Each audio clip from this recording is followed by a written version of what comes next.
राष्ट्रीय राजमार्ग पर हो रहे 4 लेन सड़क निर्माण के जद में आए केसला के अति प्राचीन एवं प्रसिद्ध हनुमान मंदिर के विस्थापन को लेकर ग्रामवासियों और प्रशासन के बीच विवाद अभी भी बना हुआ है।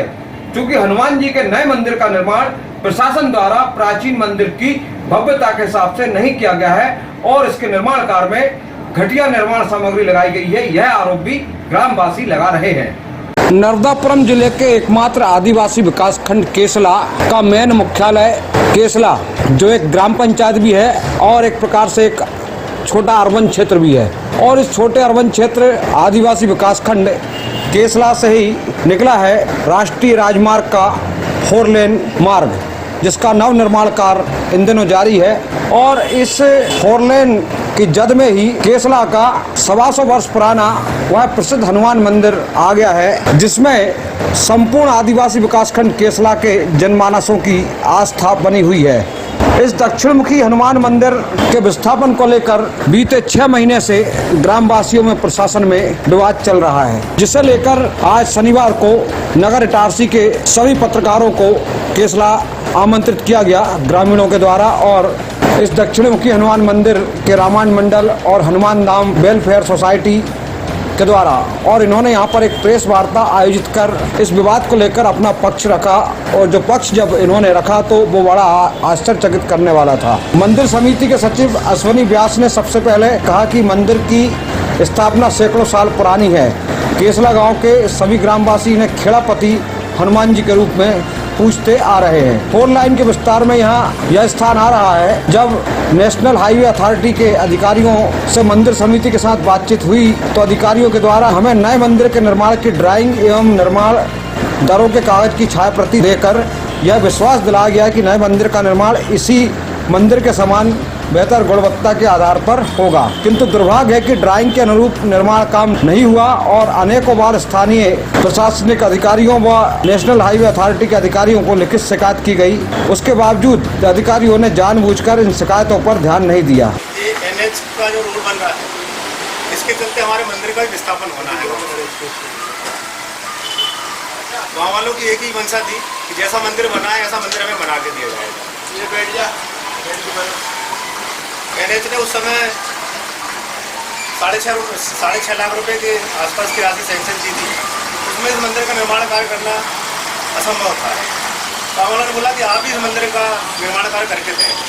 जब उसमें राशि बढ़ी तो NH ने जो है खुद ही निर्माण का कार्य करने का कहा, क्योंकि गाँव वालों ने पहली मंशा जाहिर कर दी थी कि आप बना के देंगे।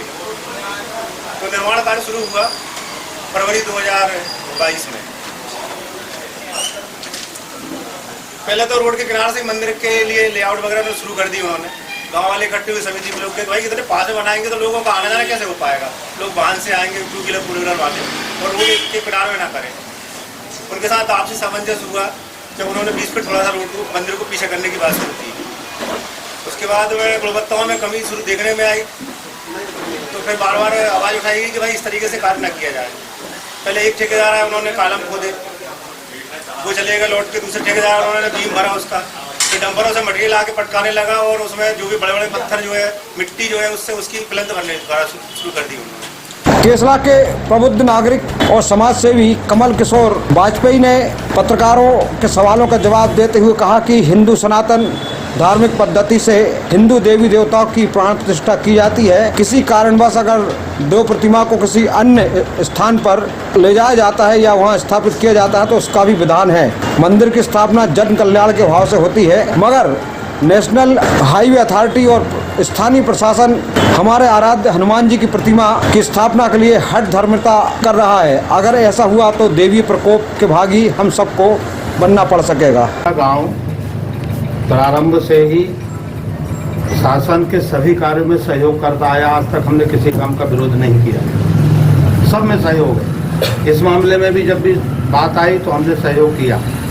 इस मंदिर का इतिहास अगर 100 साल के व्यक्ति से भी पूछा जाए तो वो नहीं बता पाएगा कि हनुमान जी की स्थापना कब हुई, लेकिन तब से ही चल रहा है। एक झाड़ के नीचे हनुमान जी बैठे थे, उसके बाद छोटा टप्पर बना, सन 1962 में मानस यज्ञ यहाँ हुआ, और उसके बाद में हजारों लोगों का चंदा है, छोटा बड़ा, इस रूप में मंदिर आज यहाँ खड़ा हुआ है। कई बार समितियाँ बनी, बड़ी बड़ी समितियाँ बनी, बिगड़ी काम हुआ, और आज मंदिर आज भी इस स्थिति में 100-150 साल की स्थिति में भी आज मंदिर ऐसा है कि इसको कोई हथौड़ियों से तोड़ नहीं सकता, इतना मंदिर मजबूत बना है। लेकिन अगर 4 लाइन में ये मंदिर आ रहा था तो हमने कोई एतराज़ नहीं किया कि शासन का काम है, जन विकास के काम है, हम लोग बाधा नहीं बनेंगे। और हमने कहा कि मंदिर जा रहा है, कोई दिक्कत नहीं है। मंदिर का जब मुआवजा आया तो 6 लाख कुछ हज़ार आया, तो उस मुआवजे से हमने कहा कि इतना बड़ा मंदिर कैसे इतने से में बनेगा। तब फिर उन्होंने कहा कि नहीं, मुआवजा तो यही है। अगर मुआवजा यही है तो हमने कहा कि आप ऐसा मंदिर बना दो, जगह हम लोग देंगे, तो ऐसा मंदिर आप बना दो और हमारी मूर्ति को ले जाके वहाँ विधिवत स्थापना कर दो, हमें दिक्कत नहीं है। प्रेस वार्ता में मौजूद विश्व हिंदू परिषद के प्रांत सहमंत्री गोपाल सोनी ने पत्रकारों के सवालों के जवाब देते हुए कहा कि नए मंदिर के निर्माण की गुणवत्ता में आर्थिक लाभ कमाने के लिए मंदिर के निर्माणकर्ता द्वारा गुणवत्ता के साथ खिलवाड़ किया गया है और मंदिर समिति तथा विश्व हिंदू परिषद बजरंग दल के द्वारा नेशनल हाईवे जिला एवं स्थानीय प्रशासन से शिकायत निवेदन पत्रों में स्पष्ट आग्रह किया है कि ग्रामवासियों को मंदिर के लिए जो नए स्थान पर ले जाया जा रहा है उसके लिए बेहतर व्यवस्थाएं होना चाहिए। नए मंदिर निर्माण की गुणवत्ता की जांच भी करवाने की मांग हम कर रहे हैं। उनका समझिए विश्व हिंदू परिषद के बजरंग दल के, हम लोग इसमें आगे आए। जब आगे आए तो जो नक्शा NH के इंजीनियरों ने यहाँ समितियों को दिया था और विश्वास दिलाया था कि इस नक्शे के हिसाब से मंदिर का निर्माण होगा। लेकिन जब वहाँ पर कुछ उस नक्शे को कुछ हमने अपने मित्र इंजीनियरों को दिखाया तो उन्होंने देखा कि इसके हिसाब से तो हुआ ही नहीं है।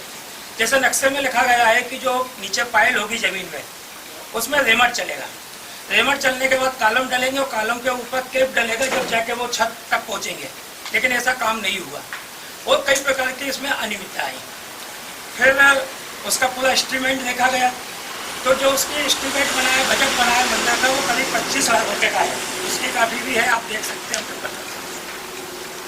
लेकिन जो सामग्री वहाँ लगी तो वो सामग्री उस अनुरूप नहीं लगी है जो स्टेटमेंट में बताया गया है।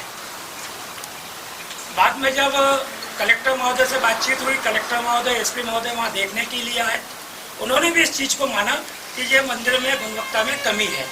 तो गांव वालों ने उनसे सभी ने निवेदन किया कि साहब हम तो ये चाहते हैं कि चूंकि शासकीय पैसा लगा है और शासकीय पैसे में भ्रष्टाचार हुआ है तो इसकी जांच करवाई जाए, स्वतंत्र एजेंसी से करवाई जाए और जो दोषी व्यक्ति है उनके खिलाफ कार्रवाई की जाए। अब कार्रवाई FIR के रूप में भी प्रशासन कर सकता है या जो राशि उन्होंने भ्रष्टाचार के रूप में अपने कब्जे में लिए उसकी वसूली के भी आदेश कर सकता है, दोनों में से। विश्व हिंदू परिषद के प्रांत मंत्री गोपाल सोनी से प्रश्न किया गया कि प्रदेश में भाजपा की सरकार है और भाजपा और विश्व हिंदू परिषद RSS के ही 2 अनुषंगिक संगठन है, फिर हनुमान मंदिर के बेहतर निर्माण को लेकर इतना संघर्ष क्यों करना पड़ रहा है? कहीं यह संघर्ष आने वाले विधानसभा चुनाव में पार्टी को नुकसान तो नहीं पहुंचा देगा? इस सवाल के जवाब में गोपाल सोनी ने कहा कि मंदिर तो हमने छोड़ दिया, हनुमान जी बैठे वो जानेंगे हटाने वाले कौन आते हैं सामने। तो वो अधिकार कौन सा जिनका उपयोग आप करने जाएंगे? उसके लिए हम न्यायपालिका की भी शरण ले सकते हैं। अगर प्रशासनिक अधिकारी हमारा साथ नहीं देंगे हम न्यायपालिका की शरण ले सकते हैं। उसके अंदर मंदिर अगर जबरन शिफ्ट कर दिया गया तो हम लोग इतने भी सक्षम नहीं है कि हम न्यायालय में जाके पैसा खर्च कर सकें। हम तो यहाँ पर धरना देकर बैठेंगे या भूख हड़ताल करेंगे, इसके अलावा हमारे पास कोई रास्ता नहीं। अब 6 महीने बाद विधानसभा चुनाव भी आ रहे हैं। ऐसी स्थिति में विश्व हिंदू परिषद एक प्रकार से कहीं ना कहीं अप्रत्यक्ष रूप से बीजेपी की सहयोगी होती है, तो उस समय क्या भूमिका आपकी हुई अगर ये आपके न्याय की लड़ाई में सांसद विधायक ने आपका साथ नहीं दिया तो? विश्व हिंदू परिषद का स्पष्ट कहना है जो हिंदू हित का काम करेगा हम उसके साथ हैं। तो अगर यहाँ से सांसद विधायक इस बात को लेकर आप लोगों के माध्यम से सांसद विधायक अगर सजग होते हैं और धर्म हित में आते हैं तो हम सहयोग करेंगे उनका, और नहीं तो जो धर्म के साथ नहीं है हम उनके साथ क्यों होंगे? विश्व हिंदू परिषद को तो स्पष्ट कहना।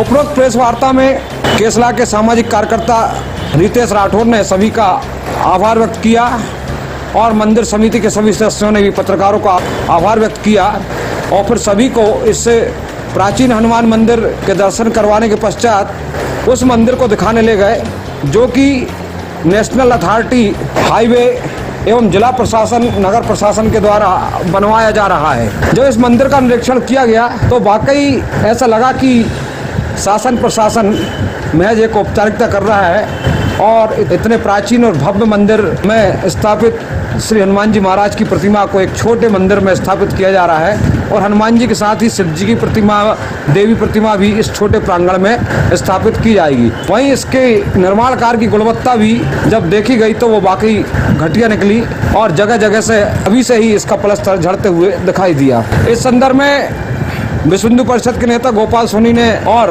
प्रभात तिवारी ने बताया कि यह निर्माण कार्य यहाँ के जो कॉन्ट्रैक्ट इंजीनियर हैं श्री प्रकाश भारद्वाज, उनके द्वारा अलग अलग ठेकेदारों से समय समय पर बनवाया जा रहा है और वर्तमान में कन्नूर एकबार नाम का जो व्यक्ति काम कर रहा है वो तो उससे कभी उसने ना निर्माण कार्य किया है ना कुछ उसको अनुभव है और उससे इतने बड़े मंदिर का निर्माण करवाया जा रहा है। यहाँ मंदिर समिति के पदाधिकारियों ने यही बताया कि जब इस मंदिर के विस्थापन की सबसे पहले चर्चा हुई तो प्रशासन ने हम लोगों से कहा कि 6 लाख रुपए ले लो और मंदिर बनवा लो, लेकिन जब हमने कहा कि 6 लाख में इतना बड़ा मंदिर कैसे बनेगा तो बात वहीं रुक गई और फिर प्रशासन ने इसके लिए 16 लाख रुपए मंजूर करवाए। लेकिन जब 16 लाख रुपए मंजूर हुए तो फिर ग्रामवासियों से नहीं कहा कि आप बनवाओ और स्वयं ही प्रशासन इस मंदिर को बनवाने लगा, जिसका निर्माण कार्य बेहद ही घटिया हुआ है और मंदिर छोटा बना है। इस प्रकार ग्रामवासियों को कहना है कि आदिवासी अंचल की धर्म आस्था के साथ प्रशासन के द्वारा खिलवाड़ किया जा रहा है, ये कतई मंजूर नहीं होगा। Bureau report Itarsi.